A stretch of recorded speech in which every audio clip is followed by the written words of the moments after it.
I walked in and saw them all sitting on the couch. My mom, my sister, and Ethan, my boyfriend.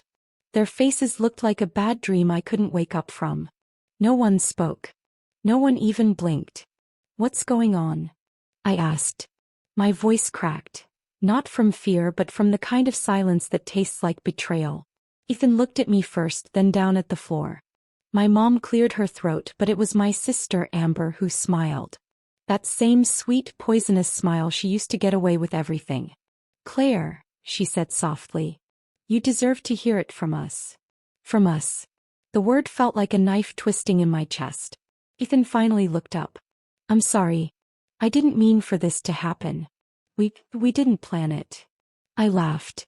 Not the kind that comes from humor. The kind that cracks the air in half. "You didn't plan it? You just tripped and fell into my sister's bed." My mom stood, holding out her hand like I was a child again. "Sweetheart, listen." "No," I snapped. "You listen." Amber leaned forward, her tone calm, almost pitying. "Mom thinks it's for the best, Claire. You were always so busy, always chasing something. Ethan and we found what you lost." The room blurred. My pulse screamed in my ears. And then my mom said the one thing that shattered whatever was left of me.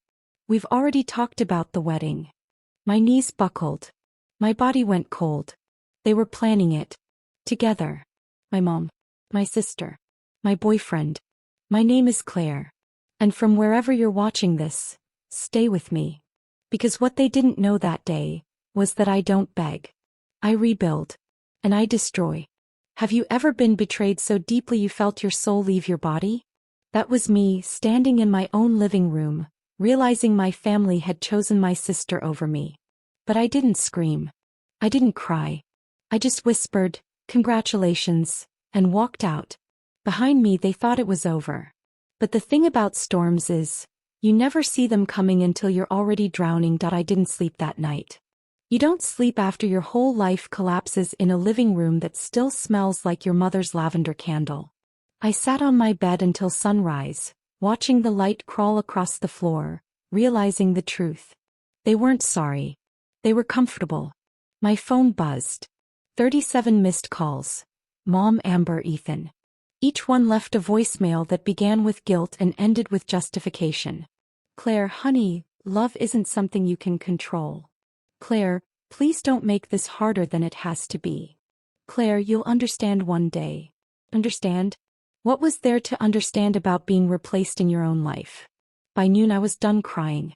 I deleted every message, packed a single suitcase and drove out of town. I didn't know where I was going. I just knew I needed distance. A year later I was living in Denver, working as a freelance designer, quietly rebuilding. The pain had dulled, replaced by a calm, clean kind of anger. The kind that waits. I heard from Mom once in a while. She'd send texts like, "Amber and Ethan are expecting. We're having dinner next Sunday. You should come." I never replied. But then one morning I opened my email and saw their names. Subject line, "Wedding renewal invitation." 5 years. 5 years of silence, and they wanted me to come celebrate their happiness. Attached was a smiling photo. My sister in a white dress, Ethan's hand over her stomach, my mother's proud grin between them. Something inside me shifted. Not broken anymore. Not bleeding. Focused. I closed my laptop slowly, whispering to myself, "You wanted me there, Mom? Fine. I'll come." But this time I wouldn't bring flowers. I'd bring truth. Because every secret they buried, I'd kept the receipts. Every lie they told to make themselves feel holy, I'd kept the evidence. And I was done being the quiet one. As I stared at the photo, their perfect smiles frozen in place, a thought slipped out like smoke. "Let's see how happy you all are when the lights go out." The drive back home felt like time travel through old wounds. Every highway sign carried ghosts, birthdays, family dinners, the sound of Ethan's laugh before it meant betrayal. But I didn't come back to remember. I came back to end it. The town hadn't changed much.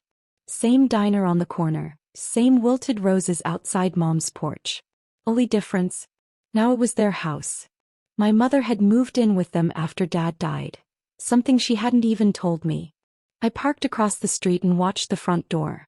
Amber came out first, glowing in a way that made my stomach turn. Her belly had grown. Another baby, I guessed. Then Ethan stepped out, helping her into the car, pressing a kiss to her forehead. I didn't feel jealous. I felt awake. That night, I checked into a motel and opened the folder I'd carried for years. Emails. Texts. Bank transfers.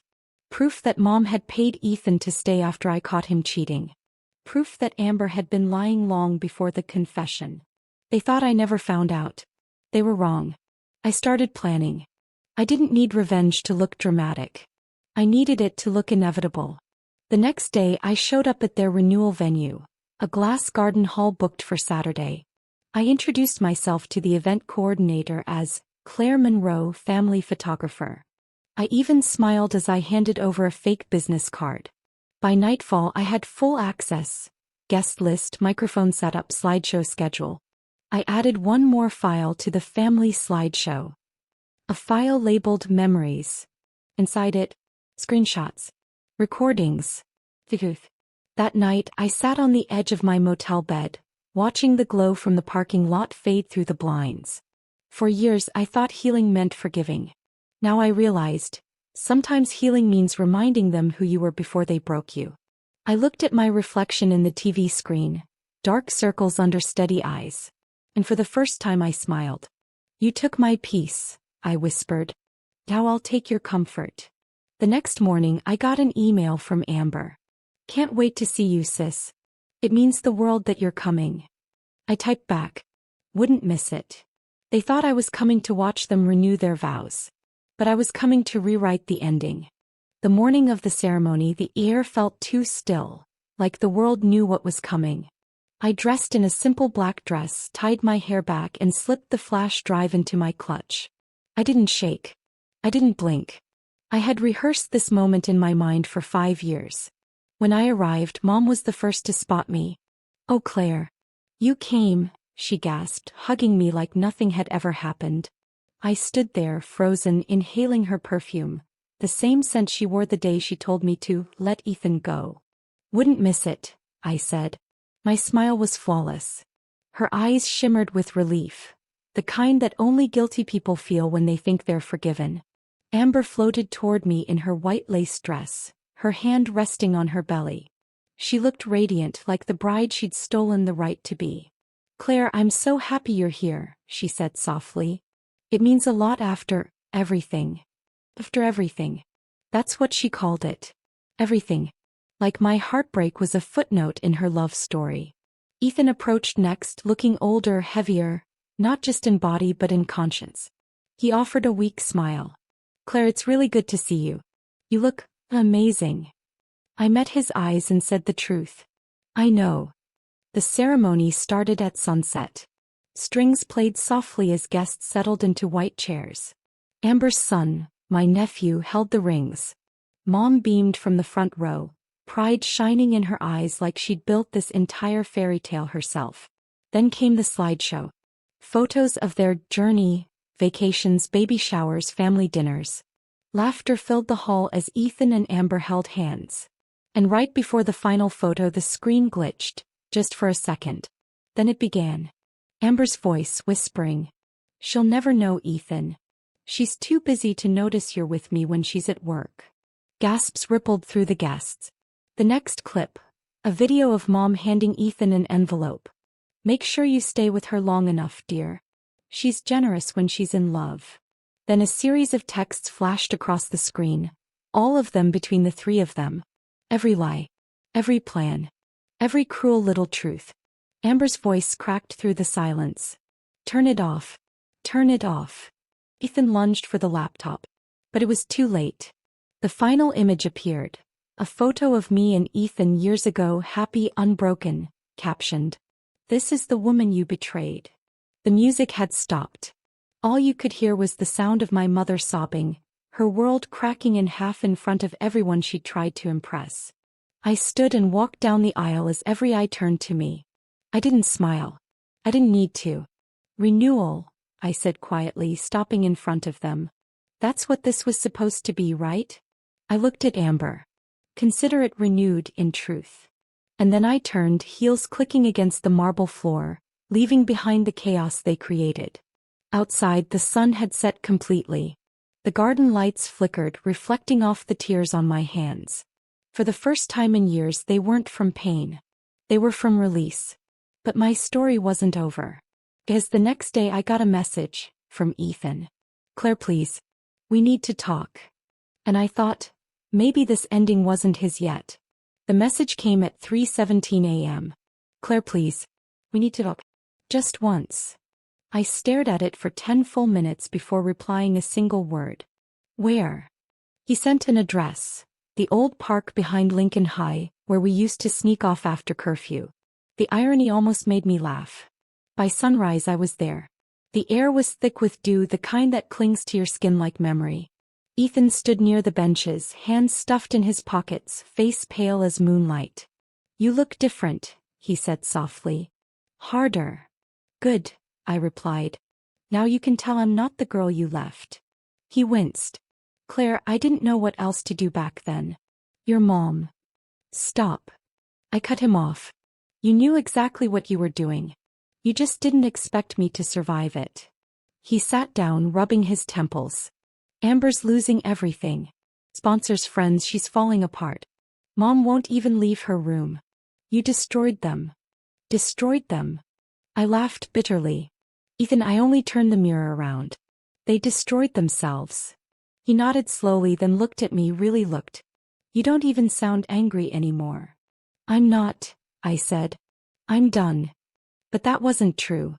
"Not yet." Ethan sighed. "I just wanted to tell you. I'm leaving Amber. I can't live with the guilt anymore." He pulled something from his jacket. A small envelope. "This was for you. Your mom, she kept it." Inside was a check. $45,000. My name written in my mother's handwriting. The memo line read, "For tuition never sent." That money had been mine years ago. My college fund. Mom had used it to buy Amber and Ethan a house instead. Ethan's voice broke. "I'm sorry. I thought maybe if I gave it back you'd forgive you." I asked. "No, Ethan. You don't get redemption because you finally feel bad." I stood, letting the envelope fall to the ground between us. "Keep your apology. You'll need it when Amber finds out you called me." His eyes widened. "Claire, please don't." But I was already walking away.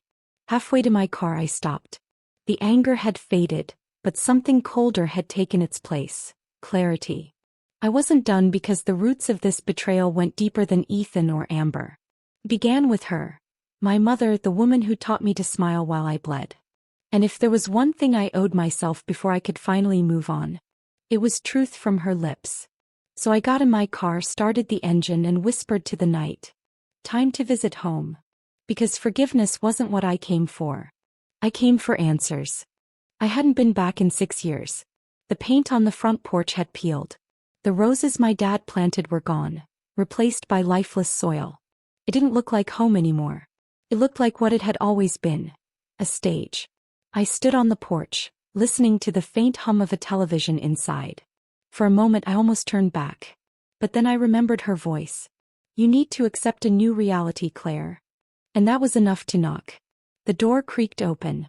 Mom stood there in her robe, eyes puffy, mascara smudged like war paint. "Claire," she whispered. "You shouldn't be here." I stepped inside anyway. We both know that's not true. The living room was a museum of denial. Family photos still on the wall, except I'd been neatly cropped from some. Amber's wedding picture dominated the mantel. Mom's teacup sat beside it, cracked at the rim. "You embarrassed us," she said, voice trembling but sharp. "Do you know what you did to your sister?" I smiled faintly. "You mean the woman who slept with my boyfriend? Married him? Took my money? Which part exactly am I supposed to feel bad about?" Her jaw tightened. "You've always twisted everything. I did what I thought was best for this family." "Best for who, Mom?" I stepped closer. "Because it wasn't me. You used my savings, sold me out, and called it love." She turned away, her voice small. "I didn't want to lose both my daughters." "You already did," I said quietly. For a long time we just stood there, the air thick with everything we'd never said. Then she whispered, "You're just like your father. He kept secrets too." That name froze me. Dad had died when I was 19. Heart attack, she'd said. Quick, peaceful. What secrets? I asked slowly. She looked at me and for the first time I saw fear in her eyes. Your father found out about Amber and Ethan before anyone. He was going to tell you. But he collapsed the night before he could. My breath caught. Collapsed. She nodded, tears forming. He started shouting, saying I'd ruined everything. I made him tea to calm him down. He never woke up. The room spun. The same teacup still sitting on the mantel, chipped at the rim. Mom, I whispered, what did you put in it? Her lips trembled. Just something to help him sleep. That's all. But her eyes said otherwise. And in that moment I realized, my mother wasn't just manipulative. She was dangerous. She reached for my arm but I stepped back. Claire, you don't understand. No, I said, my voice breaking. I finally do. I turned for the door, heart pounding so loud I could barely hear her scream my name behind me. Outside I gulped in the cold air, shaking. The puzzle pieces were finally fitting together, and the picture they made wasn't love. It was rot. You didn't just ruin me, Mom, I whispered into the night. You buried Dad to protect your lies. And now I knew exactly what the final part of my revenge would be. I thought revenge would feel like fire. Loud and blazing and immediate. Turns out it's more like ice. Slow, precise, inexorable. For days I lived inside a list. Subpoena the coroner's files. Talk to Dad's old coworkers. Trace every bank withdrawal my mother made the year before he died. I rented an office above a laundromat and spread the past across the table like a map. Coffee rings, sticky notes, faded receipts. The anatomy of a lie. The coroner's report was thin, written the way people write when they want a messy life to look tidy. Natural causes. No toxicology anomalies listed. Whoever closed that folder did it with a hammer, not a pen. But the lab sheets had been archived in a different building. A basement of white cabinets and fluorescent hum. I'm not proud of how much time I spent in that basement, memorizing catalog numbers until one of them cracked under my gaze. An unlabeled vial logged as retained specimen, pending. Pending for who? Pending for what? I found a face that remembered my father better than the reports ever would. Mr. Harlow, the janitor who'd worked late shifts at the hospital for 30 years. He had a cigarette voice and the sad eyes of someone who keeps too many secrets. She came here the night before, he said without looking at me. Lady in the pearls. You're asking about poisoning? You don't want to go down that road. People put hope into neat boxes, girl. They don't like them opened. He gave me a name. A pharmacy clerk who'd sold a sedative prescription under my mother's name, weeks before Dad collapsed. I found the receipt in a shoebox, hidden under costume jewelry on Mom's closet shelf, the ink of the pharmacy stamp blurred like it wanted to erase itself. Everything fit together like glass. The teacup, the empty bottle Dad's doctor never noticed, the hush that had swallowed our house. When I took the items to the detective assigned to cold cases, a woman named Lena with tired kindness and crooked humor, she didn't promise arrests. She promised to listen. That was more than my family had ever given me. Her fingers trembled as she slid my father's old medical chart across the table and said, "We'll reopen this." I wanted to shout then, to tell the world in red letters what they'd done. But Lena asked one practical thing. Get me anything else. Texts. Voicemails. People who can testify that Mom lied. I left the station and realized I had something I'd been carrying without knowing. My father's old phone, cracked and sticky with time, stuffed in a box of things we never threw away. It had one voicemail, dated the night before he died. My hands shook as I pressed play. His voice, rough, urgent, human, cut through the motel quiet like a knife sliding into silence. Claire, if anything happens to me, don't trust her. Don't trust Amber. I was going to tell you. I'm so sorry. Come home. Please, Claire, come home. The message ended in a choked breath, then the dumb static of a line that had gone dead. I listened to it 3 times, maybe 4. Each replay made the room smaller and my aim clearer. I walked out into the street with that voicemail live in my throat. It felt like carrying my father's last words inside a lit match. I could hand them to the police and watch justice climb from a slow ember to a blaze. I could play them at a public event and watch my mother crumble in real time. But there was another way, crueler, cleaner. To make the people who loved her watch as the truth rearranged itself into a portrait of what she really was. I tucked the phone back in my pocket, the voicemail looping in my head, and thought of the renewal anniversary coming up. A night I'd promised to attend as a lie. My plan had once been to humiliate them. Now it was to make the world listen to a dying man's warning. Outside, the streetlights buzzed like interrogation lamps. I felt for the first time in years, the weight of not just revenge, but of responsibility. My father hadn't died of a heart that gave out. He'd been silenced. And the truth would be my instrument.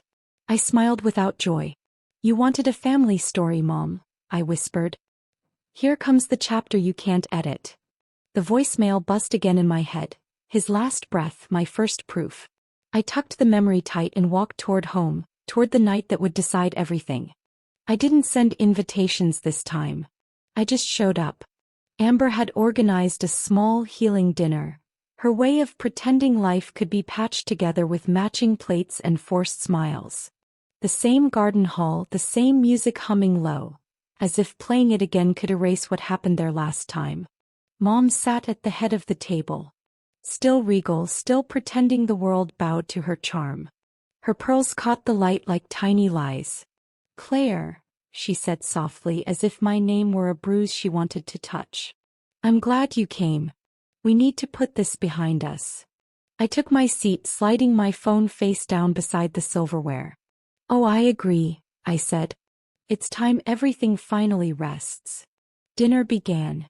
Amber made small talk about the kids. Ethan barely met my eyes. Every bite of food tasted like dust.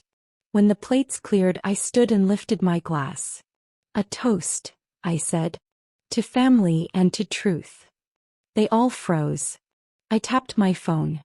A voice filled the room, my father's voice. "Claire, if anything happens to me, don't trust her. Don't trust Amber. I was going to tell you. I'm so sorry. Come home. Please, Claire, come home." The air snapped. Amber's fork clattered to the floor. Mom went white, not pale, ghost white. "Where did you get that?" she whispered. "From Dad," I said. "He left me the one thing you couldn't bury, his truth." Amber started to cry.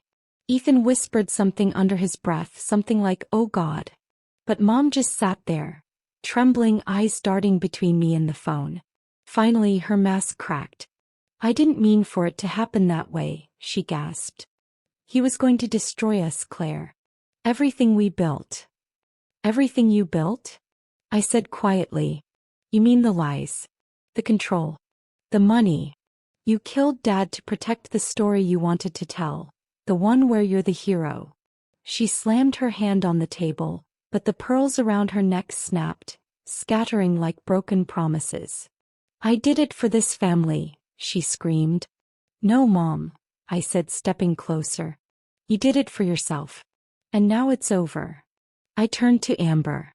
I sent the voicemail to the police, to Dad's old lawyer, to the press. "By morning, everyone will know." Amber sobbed, covering her face. Ethan stared at me, the same eyes that once swore they loved me. "Claire, what will happen to her?" he asked. "Justice," I said. "That's what happens next." Outside, sirens began to echo in the distance, faint but growing. Mom stood slowly, shaking her head like she could deny the sound into silence. "Claire," she whispered, "you've destroyed everything." I met her eyes. "No, Mom. I just told the truth." When the officers arrived, I stepped outside. The air smelled like rain and endings. I watched the flashing lights paint the house blue and red, the same colors as freedom and consequence. Amber came to the doorway, mascara streaked, holding her son's hand. She didn't say sorry. She just looked at me as if finally realizing I'd never come back to be part of her version of family again. I walked past her without a word, feeling the night wind wash through me, cool, cleansing, final. I didn't feel triumphant. I felt empty in the right way. Like space had finally opened up where the pain used to live. Dad's voice echoed once more in my memory. "Come home." And I realized I finally had. Not to that house, but to myself. I looked up at the stars, sharp, endless, forgiving, and whispered,